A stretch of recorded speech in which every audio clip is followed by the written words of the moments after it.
This is a CBS News special report. I'm John Dickerson in Washington. We're coming on the air today with the breaking news in the special counsel's investigation of Donald Trump. CBS News has learned that a federal grand jury has voted to indict the former president for his attempt to overturn the results of an election he lost, up to and including his role in the January 6th attack on the U.S. Capitol. This is the second time in American history that a president, current or former, has been criminally indicted by the Department of Justice. In both cases, that president is Donald Trump. In June, Trump was indicted in Florida for his alleged mishandling of classified documents after leaving office. Today's indictment is related to efforts by Trump to challenge the results of an election he lost.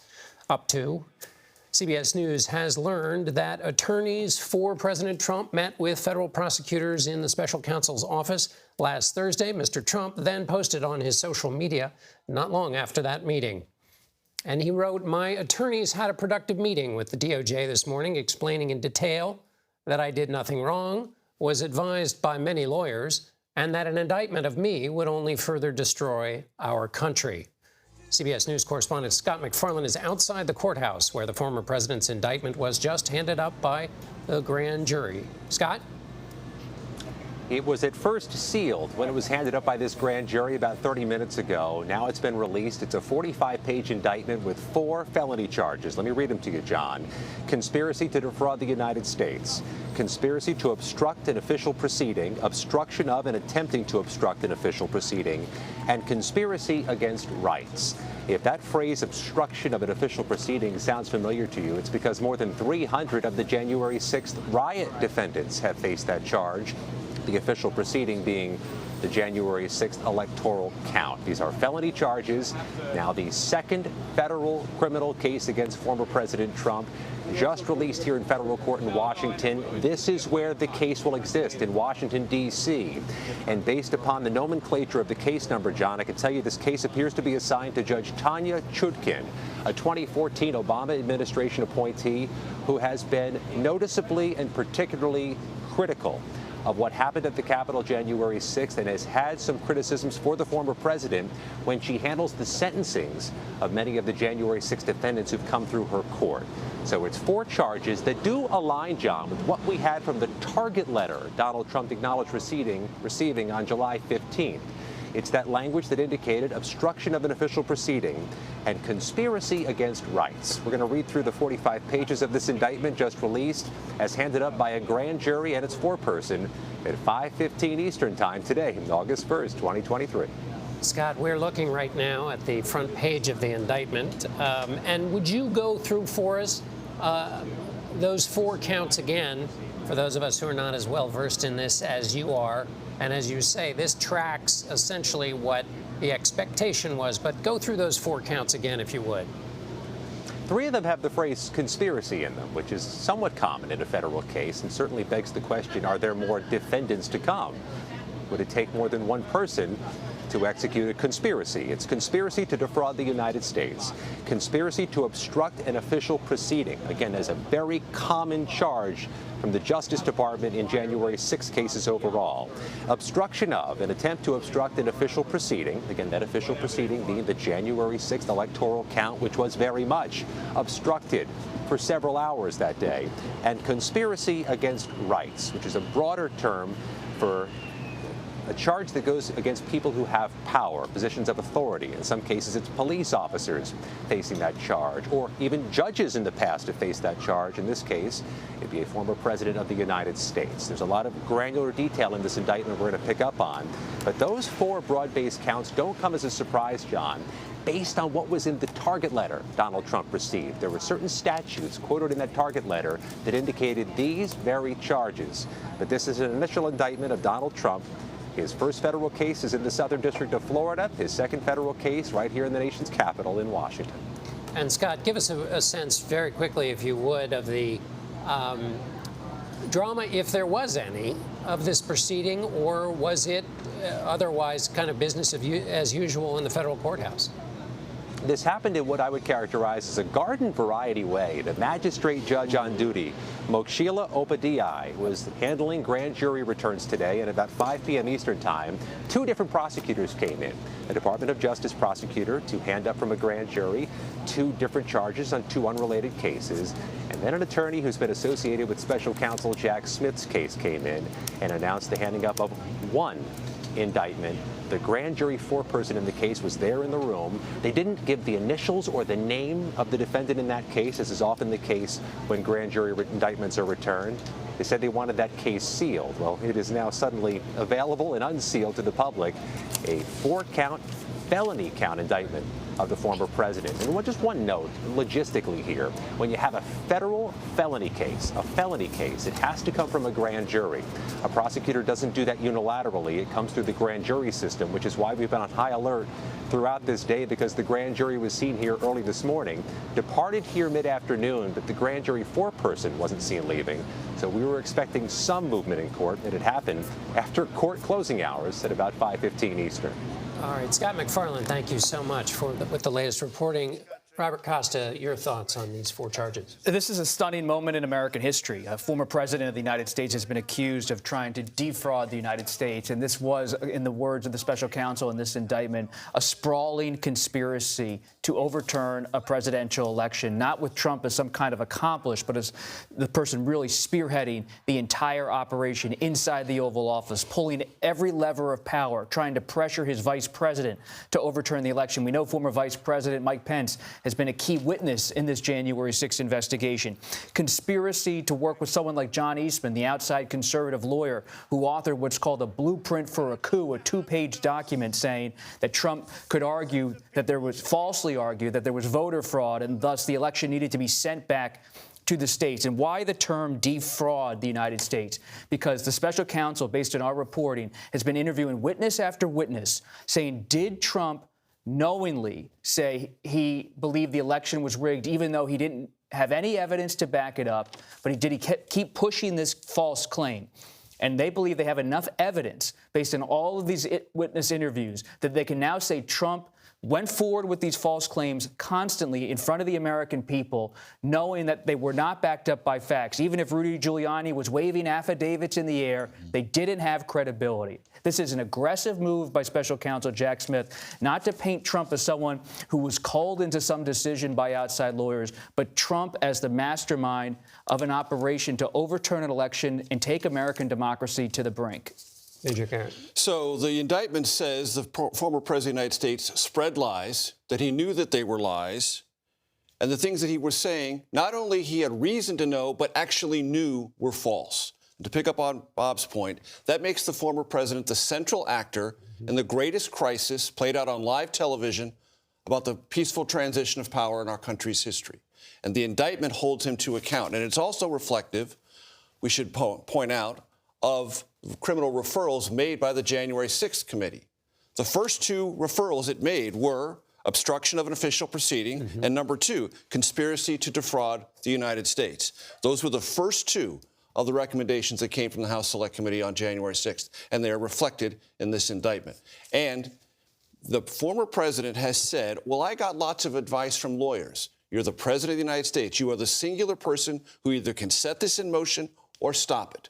This indictment and the available record, public and otherwise, indicate and confirm he was the central actor, he set it in motion, and now the law and the facts will try to hold him accountable.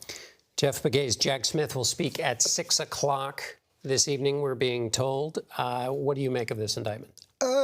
Well, let me first talk about what we're expecting from Jack Smith, if you don't mind. Obviously, we're not expecting a lot. You've seen him before. He doesn't say a lot, barely smiles. That picture is pretty accurate there.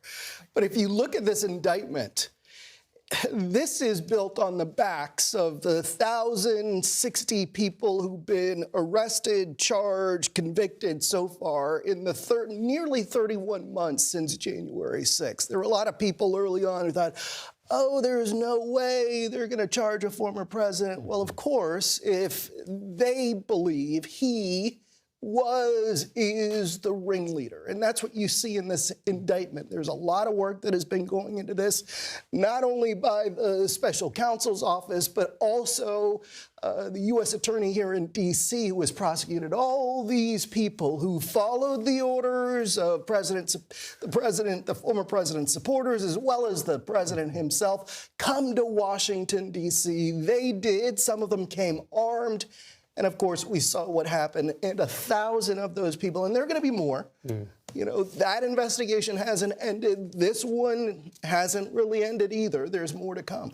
There's some breaking news. Trump, the campaign, has responded. This whole indictment now, these series of indictments come in the middle of a presidential campaign. Trump's the Republican frontrunner in the 2024 race, and he is calling this, through his campaign tonight in his statement, election interference. And he's saying the Department of Justice is weaponized. And let me just read you one sentence from the statement from the Trump campaign to understand how the stakes are being laid out by Trump and his allies. The lawlessness of these persecutions of President Trump and his supporters is reminiscent of Nazi Germany in the 1930s, the former Soviet Union, and other authoritarian dictatorial regimes.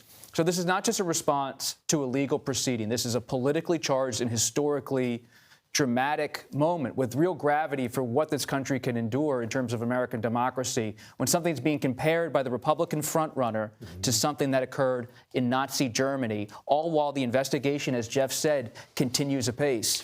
The former president has cornered the political market on florid language, especially when he's in duress. But that doesn't make it legitimate, and it doesn't make it true. To call something election interference when you are being held to the legal account of this country for interfering in the peaceful transfer of power is not only ironic, it is a form of psychological projection. The former president of the United States clearly, if you read this indictment, and available to everyone who watched live television on January 6, 2021, set in motion an effort to slow down, if not interfere or block, a congressional proceeding to certify that presidential election. That happened. To hold him and anyone associated with him to account legally for all time in our nation's history is not the act of an authoritarian regime. Scott MacFarlane has the latest on when former President Trump will show up. Scott? Our latest reporting, John, is that Donald Trump will make an appearance here at the federal courthouse in Washington, 4 p.m. Eastern time on Thursday. In short order, 48 hours after he's charged, he'll make his appearance here in Washington, D.C. This courthouse is massive. It's like the size of a small college basketball arena, 6 floors, dozens of courtrooms, many judges. His appearance will be before the same magistrate judge to whom this indictment was handed up today, Judge Mokshila Obadiah. She's the magistrate judge who handles initial appearances. In some cases, she handles arraignments. That's where Donald Trump will appear. If it's in her courtroom, it's the second floor, courtroom 5 of this federal courthouse, but any number of security protocols will likely go into place, just like they did in Manhattan when the former president appeared there for court, just like they did in Miami when the former president appeared there for court. There are 3 entrances to this courthouse. It's a giant, and likely some of the areas here will be closed off for what is typically in the federal system a short initial appearance, measured in minutes. Not a lengthy procedure, but nevertheless an historic procedure with Donald Trump appearing here in 2 days. Scott MacFarlane, thank you. Bob, quickly. So as we read over this indictment of Trump, it's very important to note, as our colleague Graham Cates has noted in his reporting, that there are multiple co-conspirators listed on pages 3 and 4 of the indictment. And it's suggestive of people who are working with Trump, an attorney who willingly spread knowingly false claims to pursue strategies related to Vice President Pence's ceremonial role overseeing the certification, a political consultant who helped implement a plan to submit false fraudulent slates. So what you see from this document, and if you carefully read it, page 3 and 4 and other pages here, is that this was an operation alleged by the special counsel to have taken place on multiple fronts. Trump pushing people in the states, in the state legislatures at the Republican state level to try to send back alternative slates and to have activists act as so-called fake electors. At the same time, he wanted members of Congress to overturn the election on January 6, 2021. At the same time, he wanted the Justice Department to give their imprimatur and to say that the election was in some way corrupted by election false election action by people on the ground. And he wanted the vice president to be involved. So you really see the special counsel detailing everything and calling it a co-conspirator at work. 6 unindicted co-conspirators in the indictment. Whose names we don't know yet. We do not know yet. Let's bring in Ricky Kleeman, CBS News legal analyst. Ricky, the special prosecutor says that the former president, shortly after the election of November 3rd, 2020, the defendant launched his criminal scheme. I'd like your take on what that means, but one more item from the indictment. It states that Trump widely disseminated his false claims of election fraud for months, despite the fact that he knew and in many cases was informed directly that they were not true. What's your thought about a criminal scheme and what you've been able to tell so far from this indictment?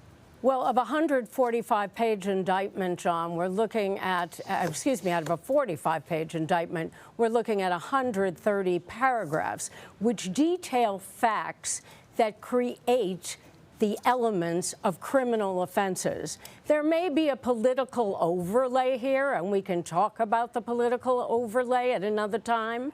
But right now, what we have in front of us is something that is a document that charges a person with criminal offenses that create prison time, and it is the result of a painstaking investigation. When we hear the word conspiracy, what also ought to come to mind is the timing. We are now on August 1st. We have a case that is supposed to come to indictment because the prosecutor has said so in Georgia. And Fani Willis, that prosecutor, has talked about the possibility of looking at a criminal scheme, same words, but as a RICO conspiracy, a racketeering influence, organized, corrupt conspiracy. One of the reasons that I believe Jack Smith finished up and got this out now was he needs his indictment to be first so that any indictment in Georgia does not try to supersede or contradict the Department of Justice indictment. And what's important to me here, John, is who are the victims. Not only all those Congress people and the people who were working in Congress on January 6th during that terrible day, but also it's the voters. It's the civil rights violation.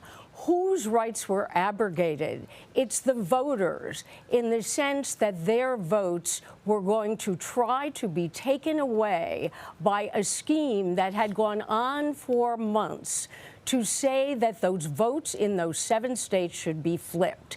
And that's what stands out to me.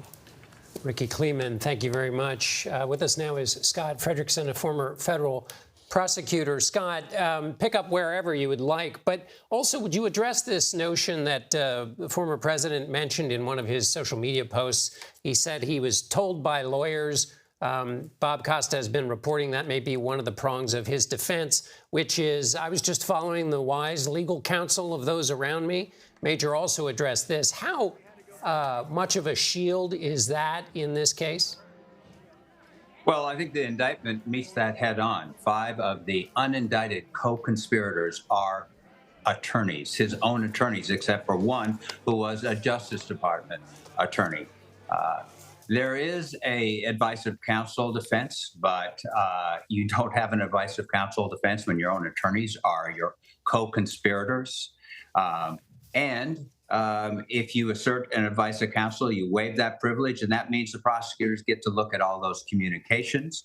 An attorney cannot advise you to commit a crime, and you can't rely on that as a defense. So early on in the indictment, Special Counsel Smith lists 6 unindicted co-conspirators. 5 of those are attorneys. 4 of those are Trump's own attorneys. So, he's entitled to a fair trial, but frankly, that kind of blasts any idea of advice of counsel right out of the water. All right, Scott Frederickson, thank you. Oh, go ahead. There's a couple other things that I think we should note. Right out of the box, the special counsel makes clear that his case is based on the premise that this was a president who was determined to stay in power and to do it by spreading lies about the false election, lies about the lies about it being stolen. The other thing that we were waiting to see is whether, as part of the conspiracy, the special counsel would bring in the January 6th riot and insurrection, and he did. Part of the manner and means of the conspiracy as alleged in the indictment is that when it became apparent the Vice President Pence would not agree to stop his electoral college counting, which confirmed the election of President Biden, the former president encouraged a violent crowd to go to the Capitol, and they attempted to exploit that. So we didn't know if that was coming as well. The rest of it is incendiary, but as expected, use of false state electors, false certificates, the rendition of all the facts showing the president was told over and over again by a variety of people that his lie about the election being stolen was in fact false and was a lie, and he knew it. So all of that's laid out in this indictment in fairly clear form. Scott Frederickson, former federal prosecutor, thank you so much. We now have Democratic Congressman and former January 6th committee member Jamie Raskin joins us now. Congressman, this was obviously something, a recommendation was made by the January 6th committee. How does this indictment square with what the committee wanted, and how much further does it go? Well, it's parallel to what we suggested, and I think it's a very elegant sequencing of what took place, because there was a conspiracy to interfere with the federal proceeding, the joint session of Congress, to receive and count the electoral votes. There was a conspiracy to defraud the American people by assembling all of these counterfeit electors and then presenting them as a justification for setting aside the lawful constitutional proceeding and moving in a different direction, just to name Donald Trump essentially the new president. And then all of it was galvanized for the purpose of conspiring to substitute this phony result for the actual voting rights of the people. And that count, to me, is an echo of what Abraham Lincoln said about insurrection back at the beginning of the Civil War, where he said that violent insurrection is fundamentally an assault on the rights of the people to choose their own leaders. And that's essentially what this indictment is saying in the form of a criminal prosecution. This was an effort to steal away the actual lawful election result and the voting rights of the people by substituting a completely counterfeit and fraudulent process. Congressman, you and the committee were unable to speak to some people within the Trump inner circle, former Chief of Staff Meadows, Rudy Giuliani, the Vice President, Mike Pence. I don't know if you have had a chance to read through all of this, but even if you haven't, what would you be looking for to see whether the special counsel's investigative skills built upon the case that you laid out in those hearings? Or have you seen anything in what you've been able to read that suggests that he was able to make the case more thoroughly in some of these areas that you all were investigating on the committee? Well, I've only been able to give it a cursory read, but it's quite parallel to what the committee found. Of course, we included one statutory charge that appears to be omitted here, which is aiding and abetting and giving comfort to an insurrection. And of course, we don't know why either the grand jury decided not to vote a charge there, or Jack Smith decided not to bring that charge before the grand jury. It is a statute that has not been used very much, and it's one that has not been constitutionally tested in the Supreme Court. So maybe they decided there is such a superabundance of other criminal violations that are evident that there was no reason to go to that one. But otherwise, they found pretty much as we found. This was an attempt to overthrow the election result, to usurp the voting rights of the people, to interfere with a federal proceeding, and to establish a counterfeit electoral process to supplant the actual one that exists under the Constitution and under federal and state law. So I feel very pleased that this is such a vindication of the rule of law in America, and that this grand jury saw what the January 6th committee saw when we tried to analyze the chaos and the violence that had been unleashed against America, not just on January 6th, but in the weeks leading up to it. All right, Congressman Jamie Raskin, thank you so much for being with us. We are waiting for the special counsel to go to those microphones you're looking at. He's scheduled for 6 o'clock, and we'll go to him the minute he utters his first syllable. Until then, congressional correspondent Nicole Killian is outside of the Fulton County Courthouse in Atlanta. Nicole, remind us why you're there, and has there been any reaction down in Atlanta to this indictment?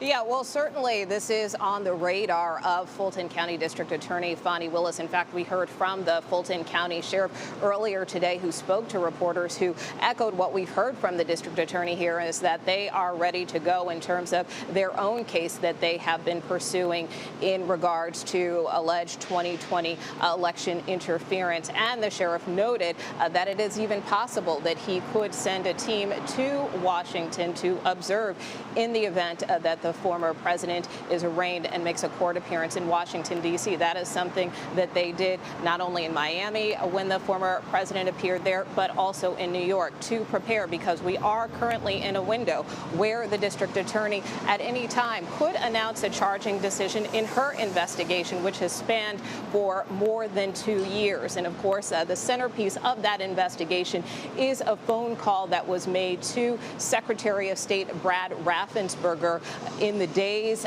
right before January 6th, where the former president pressed Raffensperger saying, find me the 11,760 votes in an attempt or hope to perhaps overturn the election results here in the state of Georgia. We know that the Secretary of State not only appeared before a special purpose grand jury here in Fulton County, but also met with federal prosecutors. And that call is also cited in the indictment that was unsealed today. So while there is some overlap with these cases, of course, they are quite different in nature and scope as well. But we do expect a potential indictment here in Fulton County within a matter of weeks, John.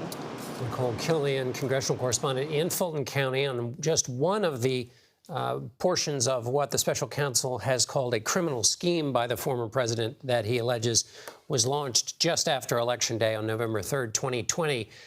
As far as the current sitting president is concerned, Chief White House correspondent Nancy Cordes is with President Biden. Nancy?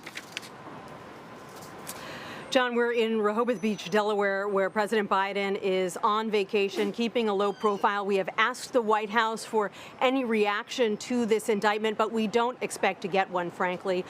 This White House repeatedly, when asked about indictments, when asked about charges against the former president, when asked anything about these ongoing investigations, tends to say nothing, or as little as possible, referring us to the Department of Justice. Everyone at the White House, from the president on down, has said that they don't want to influence DOJ in any way. But that doesn't mean that President Biden hasn't weighed in on his predecessor's actions, especially when it comes to January 6th. He doesn't talk about it very often, but when he has been scathing, John. On the one-year anniversary of January 6th, he accused former President Trump of rallying the mob to attack. He said he watched it all on TV from the White House dining room near the Oval Office and did nothing for hours as police were assaulted. He accused him of spreading a web of lies, not just on January 6th, but months before the election even took place. And he said that the former president ignored what he was being told by his own attorney general, his own vice president, and governors from every state in the nation about the validity of the 2020 election. We don't hear much from this president anymore, particularly not as this investigation heated up about his predecessor's actions. He has tried to be very careful, knowing that this is going to be an ongoing issue as we get closer to his repeat matchup, if you will, against former President Trump. Nancy Cordes with President Biden, White House correspondent. Thank you so much, Nancy. Scott MacFarlane has some more details as we wait for the special counsel to walk to the microphones. Scott, what do you know about the judge? If you go to the last quarter of the indictment, you see references to January 6th. A lot of talk about fake electors, a lot of talk about what was known about the election. But if you get to the bottom quarter, you see references to what the special counsel calls the defendant's exploitation of the violence and the chaos at the Capitol. And one of the references is to then House Minority Leader Kevin McCarthy in a conversation Donald Trump had during the riot with Kevin McCarthy, in which there was a reference, according to the special counsel, that you seem more concerned about the election than they seem more concerned about the election than you do, Mr. McCarthy. But also, note where this case is headed. It's headed here to Washington, D.C., to federal court, and assigned to Judge Tanya Chutkin, a 2014 appointee of this court, an Obama administration appointee who will be handling this case after the magistrate judge has her hearing with Donald Trump on Thursday. Scott, briefly, and I might have to leave you because the special counsel's due any moment, but what's security like there, and how, I imagine when the former president shows up, it's going to be quite severe. A lot of reinforcements here. The U.S. Marshals are here. U.S. Park Police and D.C. Police all have some type of foothold at this courthouse when there's major events. We expect that to ratchet up exponentially Thursday afternoon for this 4 p.m. Eastern Time court appearance. Scott McFarland, thank you. Just quickly, Jeff Pegues, the security, you've covered this now for this is the third one each time. Significant measures have to be taken. Yeah, and we didn't really see that in Miami. You saw the court appearance there. There weren't enough barricades was the concern. Miami police thought they did a good enough job. But in Washington, D.C., because of all of the landmarks here, because of all the public activity on the streets any given day, you're going to have to set up a lot of barricades. You're going to have to coordinate between federal and local law enforcement. And of course, on January 6th, there was criticism about how well or how intelligence and law enforcement efforts sort of fell apart leading up to January 6th. And so they're not going to want a repeat of that. Sure. They're going to make sure that they coordinate with D.C. Homeland Security to prepare. And visually, it will be an echo, in a sense, if the former president's supporters arrive, as they did in Miami and as they did in Manhattan, it will echo the scenes of that very day. Yeah, but the crowds have not been that big. Yeah. Why? Because a lot of people are facing criminal charges for following President Trump's orders and showing up here in Washington. Certainly smaller numbers than the former president had hoped or led people to believe there might be on his behalf. One of the things that the indictment makes very clear, and it's an important point in this moment in American history, the indictment makes clear something that is fundamentally true but needs to be stated in a legal document like this. The defendant had a right, like every American, to speak publicly about the election and to even claim falsely that there had been outcome-determinative fraud during the election and that he had won. He was also entitled to formally challenge the result of the election. I'm reading from the indictment directly. It also says, after exhausting all of those legitimate legal means and being shown that he lost, the president then became malicious about holding on to power. And the idea that he can speak about this, raise questions, pursue legal avenues, all of that is legitimate. And he did that. But once he lost there, he made a fundamental decision, one never before made by any sitting chief executive in the history of this country, to take other means to hold on to power. And that is the central question in this indictment and will be the central question before the jury. There are rules for fighting these things out. He didn't play by them. No. And we build on what Major just said. It's such an important point. December 30th, 2020, Donald Trump has a conversation, then president, with Steve Bannon. Pence is on vacation as vice president. He says, get Pence home. Pence is now the target. Because as Major said, everything had failed for Trump and Giuliani in the courts. They were struggling to have any kind of strategy moving ahead. The electors had already voted in mid-December of 2020. December 30th, a turning point. Focus on Pence. That's what Bannon and other outside advisors tell Trump. And on January 3rd, Pence goes to the Senate parliamentarian, and she tells him, sir, you have nothing to do on January 6th except count the votes. He says, well, that's what my lawyers have been telling me. That's what I'm going to do. The next day, January 4th, 2021, John Eastman, the conservative lawyer who authors this blueprint for a coup, in the Oval with Pence. And Trump confronts Pence face-to-face in front of Eastman and other lawyers, and he says to Pence, listen to John. Almost threatening, based on our reporting. Listen to John. Follow the Eastman plan. Pence says, I'll still think about it.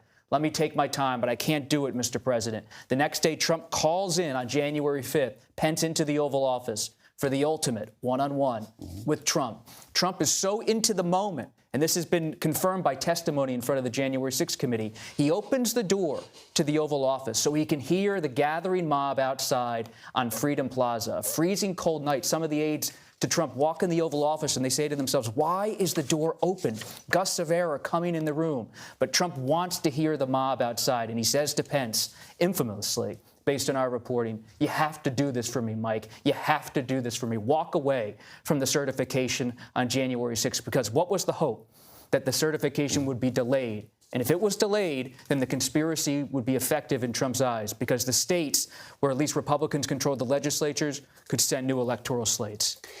And Major, this is not just a question about the past. What you were talking about is there is a system for adjudicating disputes in America, and the president did not play by that system. And we're coming up with another election, and there are many people who thought it wasn't that he played outside the rules, it was that he didn't play hard enough outside the rules. Well, there might be some who believe that. He could have played harder. I don't know quite how he could have played any harder. As Bob has articulated, he tried to use the Justice Department. He tried to use the Department of Homeland Security. He tried to use his political apparatus. He tried to convince state legislatures. I mean, just about every lever he could think of to pull, he tried to pull. And we have an established record on this. These are not disputable facts. They aren't.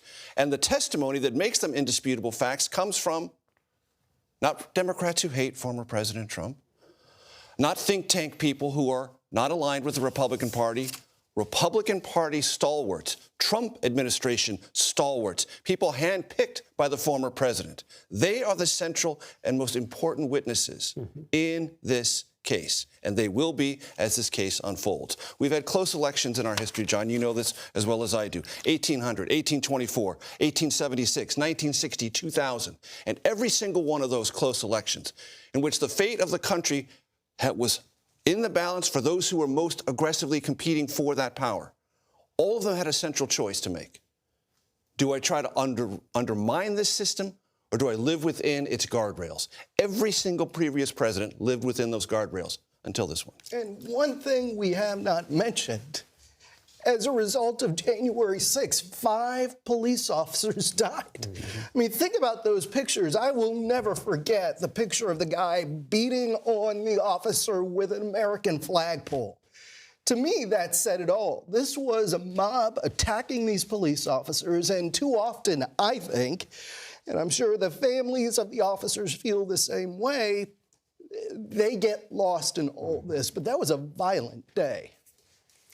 Bob, Greg Jacob, lawyer for the vice president, as I recall, there's this question of whether the president was just listening to his lawyers. There was some testimony in the January 6th hearings, as I recall, that from Greg Jacob, that the president was told by John Eastman that this was not a legal theory, that this idea of fake electors was not legal, and that goes to this question. You're basically asking Pence for a small violation of election law. That's a direct quote from the January 6th investigation. There is in that testimony, which suggested that, which undermines this idea that the president that it was foundational, that it was legitimate, that it was the body of understood law in America. It wasn't the body of understood law by any stretch of the imagination. And what you see from John Eastman is someone who comes out of the orbit, who's not part of Trump's inner circle. But in the final days of the Trump administration, he's looking for anyone who's going to give him an exit ramp, a path to stay in power. That's why Sidney Powell is in the White House. She's up in the residence of the White House,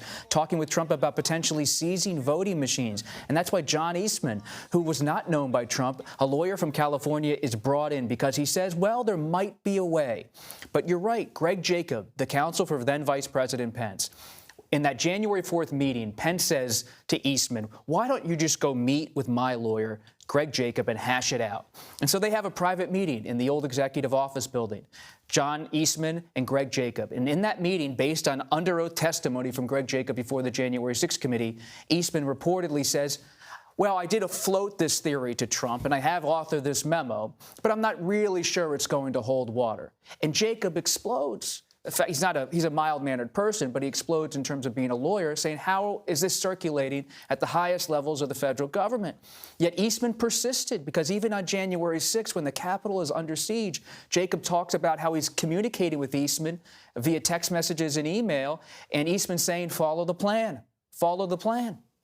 And Major, this is something the former president still believes now. All of these things, he hasn't changed his mind on the legality of it, and the outcome of the election, as wrong as they both may be. No, he hasn't. As a matter of fact, he's even waded into the possibility of becoming president again and issuing pardons for anyone implicated in this.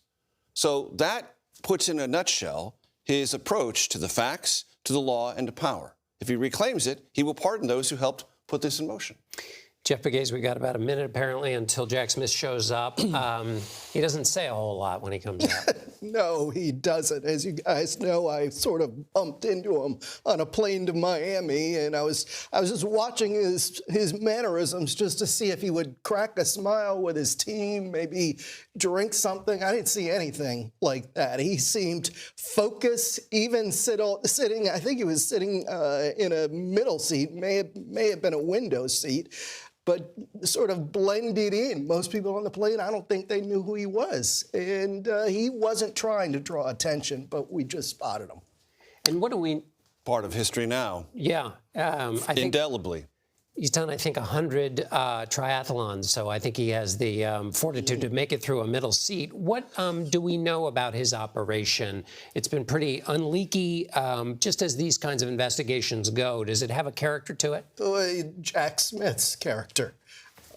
The prosecutors that he has on that team, they are among the best. They are pros, they are major league prosecutors. And you see that because there really aren't a lot of leaks coming out of that office. People will say, oh, there really aren't that many leaks. They do their speaking through these court documents, and that's why these court documents are so detailed, because in a lot of ways they're trying to respond to what the former president puts out on social media. Well, and that raises the question, as we watch, perhaps here we have the special counsel entering the room now. And let's pause to listen to Jack Smith as he addresses reporters. Good evening. Today, an indictment was unsealed, charging Donald J. Trump with conspiring to defraud the United States, conspiring to disenfranchise voters, and conspiring and attempting to obstruct an official proceeding. The indictment was issued by a grand jury of citizens, and it sets forth the crimes charged in detail. I encourage everyone to read it in full.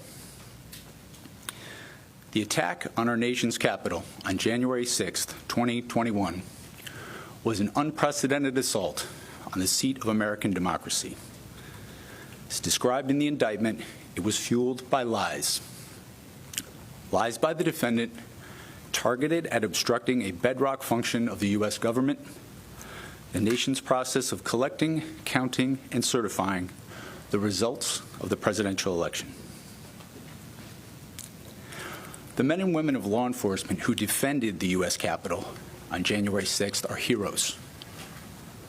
They are patriots, and they are the very best of us. They did not just defend a building or the people sheltering in it. They put their lives on the line to defend who we are as a country and as a people. They defended the very institutions and principles that define the United States. Since the attack on our Capitol, the Department of Justice has remained committed to ensuring accountability for those criminally responsible for what happened that day. This case is brought consistent with that commitment, and our investigation of other individuals continues. In this case, my office will seek a speedy trial so that our evidence can be tested in court and judged by a jury of citizens. In the meantime, I must emphasize that the indictment is only an allegation and that the defendant must be presumed innocent until proven guilty beyond a reasonable doubt in a court of law. I would like to thank the members of the Federal Bureau of Investigation who are working on this investigation with my office, as well as the many career prosecutors and law enforcement agents from around the country who have worked on previous January 6th investigations. These women and men are public servants of the very highest order, and it is a privilege to work alongside them. Thank you. Why didn't you charge any of the other co-conspirators in this matter? And there we have Special Prosecutor Jack Smith saying this is an unprecedented act, an attack on the bedrock function of democracy. He was typically laconic. Bob Costa. One thing to note that the special counsel did not is former Vice President Mike Pence, based on this document, is a central, crucial, key witness in this investigation. This indictment says Pence took contemporaneous notes, and date after date of Pence's recollection of events is there. We know Pence met for hours with the grand jury, but to have a former vice president who was in the room with Trump, often one-on-one, in the Oval Office, and now testifying in detail to the special counsel, he could end up being the most important witness in this case. Because do you think, Bob, it's not just X happened after Y, but he has some ability to speak to what was inside the former president's And he can head. speak to possible criminal intent. Now, Pence has said publicly he does not know, and it's not for him to judge whether Trump had criminal intent in his actions. But by Pence detailing what Trump said, for example, this indictment says Pence recalled Trump calling him not too honest, as they had a private conversation about the election. And so Pence is someone who was weaponized at the end of the presidency for Trump. And to have him cooperating with the investigation gives the special counsel an eyewitness account that someone who's not a lawyer or some Trump functionary. And to put this in a political context, let's also remind ourselves that the former vice president is now challenging the former president for the nomination of the Republican Party in 2024. So he is a witness against the former president, as Bob Costa just outlined, and is a political opponent against him. And he is a primary fact witness and a constitutional empowered officer of the executive branch. And that makes him the most important, or if not the most important, one of the most important fact witnesses, because he saw this entire progression of the argument through all of the ways that Trump was thwarted through the legal means of challenging the election. Then he went to extra legal means, and he was the recipient of maximum pressure on that extra, according to the indictment, extrajudicial pressure to overturn the election. But here's the thing. You know, a lot of this obviously, allegedly, happened behind closed doors. But what's so frustrating sometimes about the former president is that he'll say things publicly where a prosecutor or even his own attorney would be flabbergasted, just telling him, please stop, don't keep putting this information out there. So a lot of what is in this happened publicly. We're going to turn now to Scott Frederickson, a former federal prosecutor. Scott, what's your take after taking a look at this and listening to the special prosecutor in his remarks? Yes, I think one thing that strikes anyone who has watched Special Counsel Smith is that he does not show emotion very often. He showed emotion today when he talked about the fact that this indictment is brought consistent with the prosecutions of the individuals responsible for the deaths of 5 law enforcement officers and the mob, the violent mob that attacked the Capitol. And when he talked about that here at his brief news conference, you could see he was emotional about that, and that is driving him when he said this was an assault on democracy fueled by lies of a president. And just to underscore that, Scott, so the point is that while in the political realm this might get discussed in all kinds of maybe even abstract ways or in political terms, what it sounds like he was doing is saying 2 bedrock principles: accountability and also that there were real victims here who held the line when somebody else was trying to cross it. Well, I think you're absolutely right. And I think what surprised most of us here is how much of the January 6th events have been made a part of this indictment. Many thought that he would avoid that and the incitement of the violent mob coming up the Capitol. Instead, it's a central part of the indictment, especially when he gets into the detailed rendition of the attempts to change the vice president's mind in almost a Shakespearean mano face-off, but detailing falsehoods over and over again told by the former President Trump in an attempt to change the vice president's mind. Former federal prosecutor Scott Frederickson, thank you. Ricky Kleeman, our CBS News legal analyst, is with us now. Ricky, you've taken a longer look at this indictment. What else have you concluded? We're going to go back to Ricky in a second. Bob Costa, you know the players so well in this drama. Sticking with your idea, your point about the president being the central actor here, if Mike Pence is another key person, who else are you looking for as a useful witness for some of what we don't know or what the special prosecutor may have come up with in this indictment? So I'll always remember the night of January 5th, I was outside the Willard Hotel. And while Trump had a hotel for most of the time he was president of the United States in Washington, down on Pennsylvania Avenue, the other Trump hotel on the eve of the insurrection was the historic Willard Hotel. Because inside that hotel on January 5th, Rudy Giuliani, Steve Bannon, and so many of their associates were calling Republicans in Congress. They were pressuring them to do Trump's bidding. They infamously issued a statement saying Pence was in agreement with Trump's position on January 6th, even when he was not, causing Pence to erupt along with his aides and say that's false. And so you have the Willard under the microscope now. Everyone who was inside the Willard plotting with Giuliani and Boris Epstein and all of these other associates to try to overturn the election, and those outside who were intense, getting ready for the rally the next day and to attack the Capitol, and then, of course, across the street at the White House talking to Trump late into the night. All of these people are now in the spotlight based on this indictment of the special counsel. He is not just painting this, based on this indictment, as something that was a bit of a bad idea gone wrong. He is saying that there was criminal intent to deceive the American people, to defraud the United States, and to mount a multi-pronged conspiracy. It's hard to digest that this is being alleged to happen, and it's being done by the Justice Department at the highest levels against the Republican frontrunner. Right, indeed. And the indictment pays the former president a compliment, indirectly, in the sense that his vocalizing falsehoods about the election had a dramatic, galvanizing, and impassioning effect on much of the country. Reading from page 2, to make his knowingly false claims appear legitimate, create an intense national atmosphere of mistrust and anger, and erode public faith in the administration of the election. The indictment says the former president achieved all of that just by the sound of his voice, conferring upon him one of the things that former President Trump likes to say about himself. He has a movement, he has a voice, and people respond to it. All true, former President Trump, but you use that voice, you use that influence in ways that are now putting you in criminal danger. Knowingly used it to advance a criminal scheme. Ricky Kleeman is apparently back on the line. Ricky, you've taken a further look at this indictment. What do you come up with?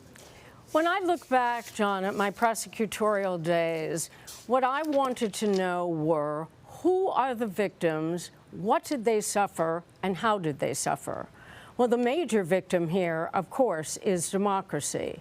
The secondary, or perhaps in tandem victim, are the American people. The third victim are the American voters. All of those go together. But when we look at the individual paragraphs, what we have to remember, in addition to the people in Congress who might have suffered serious bodily harm, injury, and even death, what we have to also look at is Mike Pence as a central victim in this indictment, and that Mike Pence became a person that Donald Trump, according to the indictment, wanted to do his bidding, and that was to change the election result, that Mike was supposed to do the quote-unquote right thing. But when he didn't, at the time that the Capitol is being breached, that Donald Trump's tweet, when he goes and says that Mike Pence didn't have the courage to do what should have been done to protect our country, et cetera, which is in paragraph 111, that is what spurs on the chance of hanging Mike Pence. And if Mike Pence had not been spirited away by his Secret Service, he might not be running for the nomination today. CBS legal analyst Ricky Kleeman, thank you so much. Ricky, now we want to go to Chief White House correspondent Nancy Cordes, who has a thought. Nancy? John, it was notable in that brief statement that we just heard from the special counsel, Jack Smith.